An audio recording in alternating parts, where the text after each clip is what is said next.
Hello साथियों, आज के इस वीडियो में हम लोग साइंस के MVVI ऑब्जेक्टिव क्वेश्चन को पढ़ने वाले हैं। ठीक है, अगर आपने चैनल को सब्सक्राइब नहीं किया है तो चैनल को सब्सक्राइब कर लीजिए और बेल आइकन घंटी को प्रेस कर दीजिए, जिससे क्या होगा, आपको नई वीडियो को नोटिफिकेशन मिलता रहे।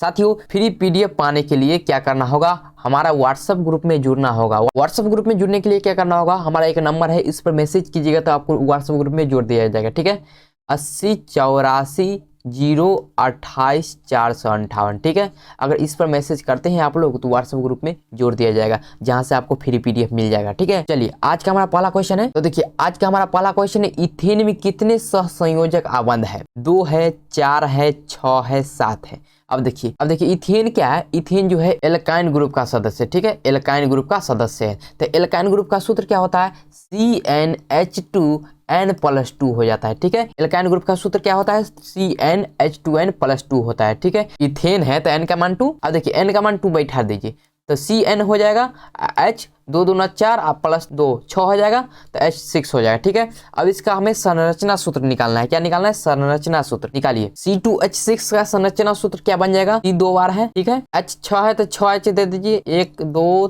3 4 5 6 जगह हो गया H। ठीक है, अब कहता है सहसंयोजक आबंध कितने होते हैं। तो देखिए, हाइड्रोजन जो है कार्बन से जुड़ा हुआ एलायंस है। ठीक है, तो इसी को हम सहसंयोजन आबंध कहते हैं। ठीक है, तो 1 2 3 4 5 6 7 लाइन। ठीक है, कितना लाइन है, 7 लाइन है। ठीक है, तो सहसंयोजन आबंध कितने हो जाएगा, 7 हो जाएगा इथेन में। ठीक है, इथेन में सहसंयोजन आबंध कितने हो जाएगा, 7 हो जाएगा। ऑप्शन नंबर डी हो जाएगा राइट आंसर। ठीक है, चलिए अगले प्रश्न की ओर चलते हैं। अगला प्रश्न कहता है हमारा CnH2n+2 किसका सामान्य सूत्र है, अल्काइन का, अल्कीन का, अल्केन का, प्रोपाइल का। तो CnH2n+2 किसका सामान्य सूत्र है, एल्केन का। किसका है, एल्केन का। ऑप्शन नंबर सी जो हो जाएगा राइट आंसर। ठीक है, चलिए अगले प्रश्न की ओर चलते हैं।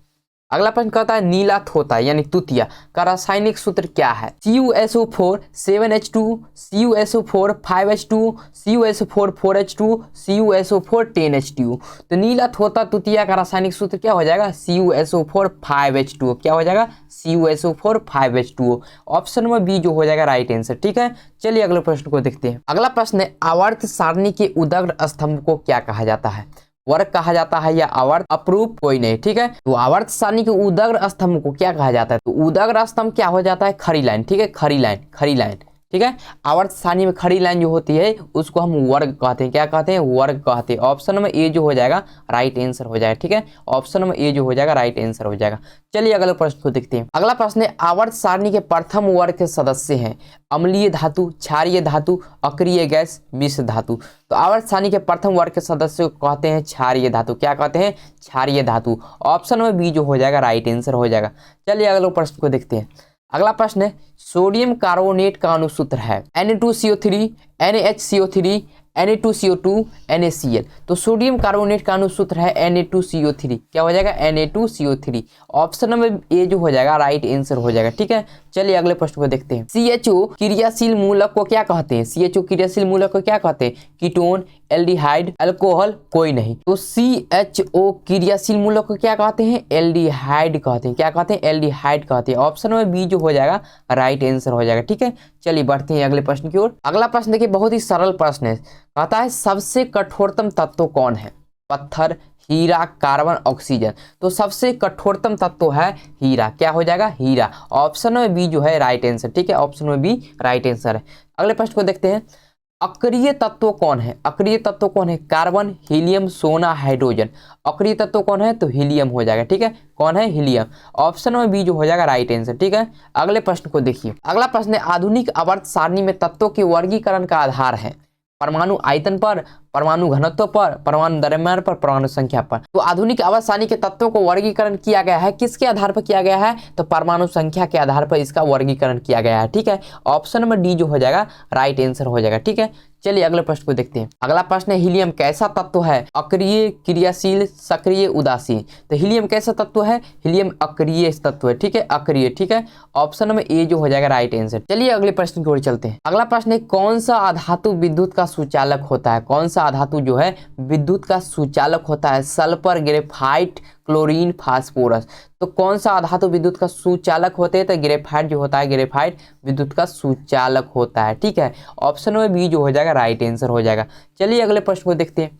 अगला प्रश्न आवर्त सारणी में कितने वर्ग हैं, आवर्त सारणी में कितने वर्ग है? 7 है, 9 है, 8 है, 18 है। तो आवर्त सारणी में कितने वर्ग है? वर्ग क्या होता है? खड़ी लाइन, ठीक है, आवर्त सारणी के खड़ी लाइन, आवर्त सारणी में जो खड़ी लाइन होती है उसको वर्ग कहते हैं, इसी को हम लोग वर्ग कहते हैं, ठीक है, इसी को हम लोग वर्ग कहते हैं। तो कितना वर्ग हो जाएगा? 18 वर्ग हो जाएगा। कितना? 18 हो जाएगा, ठीक है। ऑप्शन नंबर डी जो हो जाएगा राइट आंसर, ठीक है, ऑप्शन नंबर डी जो हो जाएगा राइट आंसर। अगला प्रश्न को देखिए, अगला प्रश्न देखिए, उदासीन विलयन का पीएच मान क्या होगा? बहुत बार पूछा गया है प्यारा साथियों, क्वेश्चन बहुत बार पूछा गया है। क्या हो जाएगा इसका आंसर? उदासीन विलयन में पीएच मान क्या होता है? 7 के बराबर। क्या होता है? 7 के बराबर। ऑप्शन नंबर सी जो हो जाएगा राइट आंसर हो जाएगा, ठीक है। चलिए अगले प्रश्न को देखते हैं। अगला प्रश्न कहता है किस वर्ण का तरंग दैर्ध्य सबसे अधिक होता है? ठीक है, लाल, नीला, पीला, बैगनी। तो किस वर्ण का तरंग दैर्ध्य सबसे अधिक होता है? तो लाल रंग का तरंग दैर्ध्य। किस रंग का? लाल रंग का। ऑप्शन नंबर ए जो हो जाएगा राइट आंसर, ठीक है। अगला प्रश्न है कोशिका का पावर हाउस कहा जाता है? माइटोकॉन्ड्रिया को, एटीपी को, नेफ्रॉन को, अनॉक्सी श्वसन को। तो कोशिका का पावर हाउस कहा जाता है माइटोकॉन्ड्रिया को, ठीक है। किसको कहा जाता है? माइटोकॉन्ड्रिया को। ऑप्शन नंबर ए जो हो जाएगा राइट आंसर, ठीक है, ऑप्शन नंबर ए जो हो जाएगा राइट आंसर।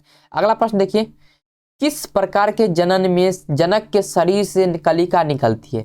किस प्रकार के जनन में जनक के शरीर से कलिका निकलती है? मुकुलन में, विखंडन में, अपखंडन में, बीजाणु जनन में। तो किस प्रकार के जनन में शरीर से कलिका निकलती है? मुकुलन में। किसमें? मुकुलन में। ऑप्शन नंबर ए जो हो जाएगा राइट आंसर, ठीक है, ऑप्शन नंबर ए जो हो जाएगा राइट आंसर। अगला प्रश्न है मनुष्य में वृक्क संबंधित है पोषण से, श्वसन से, उत्सर्जन से, परिवहन से।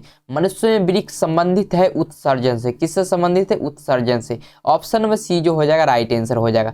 चलिए अगले प्रश्न को देखते हैं। अगला प्रश्न है स्वपोषी पोषण के लिए आवश्यक है CO2, क्लोरोफिल, सूर्य का प्रकाश, सभी। तो स्वपोषी पोषण के लिए आवश्यक क्या है? कार्बन डाइऑक्साइड, क्लोरोफिल और सूर्य का प्रकाश, यानी सभी। क्या हो जाएगा? सभी हो जाएगा, ठीक है। स्वपोषी पोषण के लिए कार्बन डाइऑक्साइड, क्लोरोफिल और सूर्य प्रकाश तीनों जरूरत होती है, ठीक है। तो ऑप्शन नंबर डी जो हो जाएगा राइट आंसर, ठीक है, ऑप्शन नंबर डी जो हो जाएगा राइट आंसर। अगला प्रश्न है प्रकाश संश्लेषण की क्रिया में ऑक्सीजन बाहर निकलता है जल से, कार्बन डाइऑक्साइड से, ग्लूकोज से, डिक्टियोजोम से। तो प्रकाश संश्लेषण की क्रिया में ऑक्सीजन बाहर निकलता है जल से। कहां से निकलता है? जल से। ऑप्शन नंबर ए जो हो जाएगा राइट आंसर, ठीक है। अगला प्रश्न कहता है निम्नलिखित में कौन सा पादप हार्मोन है? ठीक है, निम्नलिखित में कौन सा पादप हार्मोन है? इंसुलिन है, थायरॉक्सिन है, एस्ट्रोजन है, साइटोकाइनिन है। तो पादप हार्मोन क्या हो जाएगा? साइटोकाइनिन। तो पादप हार्मोन क्या हो जाएगा? साइटोकाइनिन, ठीक है, ऑप्शन नंबर डी जो हो जाएगा right answer, option number D जो हो जाएगा राइट आंसर। अगला प्रश्न देखिए, बहुत ही शानदार प्रश्न है। दो तंत्रिका कोशिका के मध्य खाली स्थान को कहते हैं दुमरिका कहते हैं, सिनेप्टिक दरार कहते हैं, एक्सॉन कहते हैं, आवेग कहते हैं। तो दो तंत्रिका कोशिका के मध्य खाली स्थान को क्या कहते हैं? सिनेप्टिक दरार कहते हैं। क्या कहते हैं? सिनेप्टिक दरार कहते हैं। ऑप्शन नंबर बी जो हो जाएगा राइट आंसर, ठीक है। अगला प्रश्न देखिए, फूलों में नर प्रजनन अंग होता है। फूलों में नर प्रजनन अंग होता है पुंकेसर, अंडप, वर्तिका और वर्तिका, ठीक है। तो फूलों में नर प्रजनन अंग होता है पुंकेसर। क्या होता है? पुंकेसर। ऑप्शन नंबर ए जो हो जाएगा राइट आंसर, ठीक है। अगला प्रश्न देखिए, द्विखंडन होता है अमीबा, पैरामीशियम, लिस्मेनिया, कोई नहीं, ठीक है। तो द्विखंडन होता है अमीबा में। किस में होता है? अमीबा में। ऑप्शन नंबर ए जो हो जाएगा राइट आंसर, ठीक है। अगला प्रश्न है मनुष्य के आहार नाल में अवशेषी अंग है कोलन, अपेंडिक्स, सीकम, रेक्टम। तो मनुष्य के आहार नाल में अवशेषी अंग क्या है? अपेंडिक्स है। क्या है? अपेंडिक्स है। ऑप्शन नंबर बी जो हो जाएगा right answer, option number B जो हो जाएगा राइट आंसर। अगला प्रश्न है निम्नलिखित में से किसी आप उपभोक्ता की श्रेणी में रखेंगे? हरे पौधे, नील हरित शैवाल, जंगली जानवर, फूल और पत्ते। तो उपभोक्ता की श्रेणी में किसको रखेंगे? जंगली जानवर को रखेंगे, ठीक है। उपभोक्ता की श्रेणी में किसको रखेंगे? जंगली जानवर को रखेंगे। ऑप्शन नंबर सी जो हो जाएगा राइट आंसर, ठीक है। अगले प्रश्न की ओर चलते हैं। अगला प्रश्न है निम्न में कौन एक जैविक प्रक्रम द्वारा अपघटित होने वाला पदार्थ है? ठीक है, निम्न में कौन एक जैविक प्रक्रम द्वारा अपघटित होने वाला पदार्थ है? सूखे घास पत्ते, पॉलिथीन गैस, रबर, प्लास्टिक की बोतलें, ठीक है। तो कौन जैविक प्रक्रम द्वारा अपघटित होने वाला पदार्थ है? सूखे घास पत्ते। क्या हो जाएगा? सूखे घास पत्ते। ऑप्शन नंबर ए जो हो जाएगा राइट आंसर, ठीक है, ऑप्शन नंबर ए जो हो जाएगा राइट आंसर।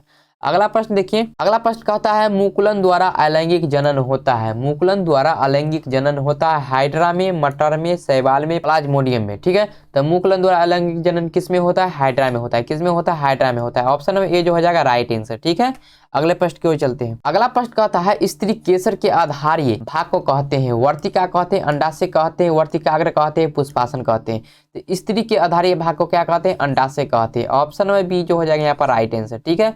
अगला प्रश्न देखिए, परागकोश में होते हैं बाह्यदल, अंडाशय, अंडक, परागकण। तो परागकोश में क्या होते हैं? परागकण होते हैं। क्या होते हैं? परागकण होते हैं। ऑप्शन नंबर डी जो हो जाएगा right answer. Option number D जो हो जाएगा राइट आंसर। अगला प्रश्न कहता है निम्नलिखित में कौन एमिनो अम्ल के विखंडन से बनता है? CO2, CO, NH3, बी और सी दोनों। अमीनो अम्ल के विखंडन से क्या बनता है?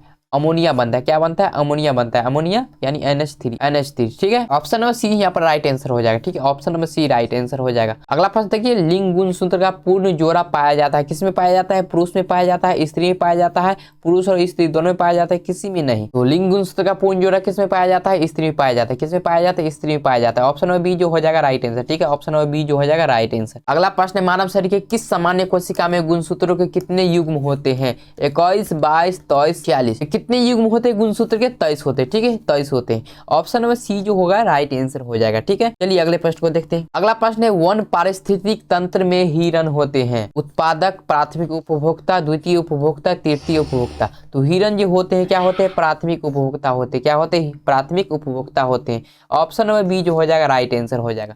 चलिए अगले प्रश्न को देखते हैं। अगला प्रश्न कहता है पुष्प का कौन सा भाग फल बनता है? परागकोश, वर्तिकाग्र, वर्तिका, अंडाशय। तो पुष्प का कौन सा भाग फल बनता है? तो अंडाशय वाला भाग जो होता है फल बनता है। ऑप्शन में डी जो हो जाएगा राइट आंसर हो जाएगा। ठीक है, अगला प्रश्न देखिए, पादप में जाइलम उत्तरदायी है। पादप में जाइलम उत्तरदायी है किस काम के लिए उत्तरदायी है? जल वहन के लिए, भोजन का पाचन के लिए, अमीनो अम्ल के लिए, ऑक्सीजन का वहन के लिए। तो पादप में जाइलम उत्तरदायी है जल का वहन के लिए। किसके लिए? जल का वहन के लिए। ऑप्शन में ए जो हो जाएगा राइट आंसर हो जाएगा।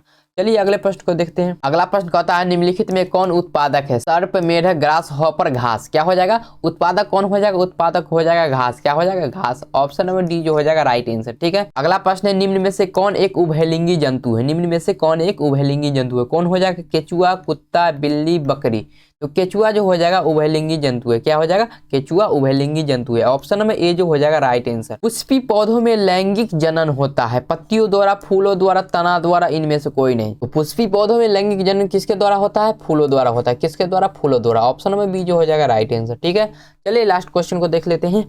निम्न में कौन उत्सर्जी अंग है? निम्न में कौन उत्सर्जी अंग है? वृक्क, अग्नाशय, आंख, इनमें से कोई नहीं। तो कौन उत्सर्जी अंग है? वृक्क है। कौन है? वृक्क है। ऑप्शन नंबर ए जो हो जाएगा राइट आंसर हो जाएगा। ठीक है साथियों, कैसा लगा वीडियो? अगर अच्छा लगा हो तो वीडियो को लाइक कीजिए और चैनल को सब्सक्राइब नहीं किया तो चैनल को सब्सक्राइब कर लीजिए और बेल आइकन घंटी को प्रेस कर दीजिए, जिससे क्या होगा आपको वीडियो का नोटिफिकेशन सबसे पहले मिल जाएगा। ठीक है दोस्तों, मिलते हैं नेक्स्ट वीडियो में, तब तक के लिए धन्यवाद।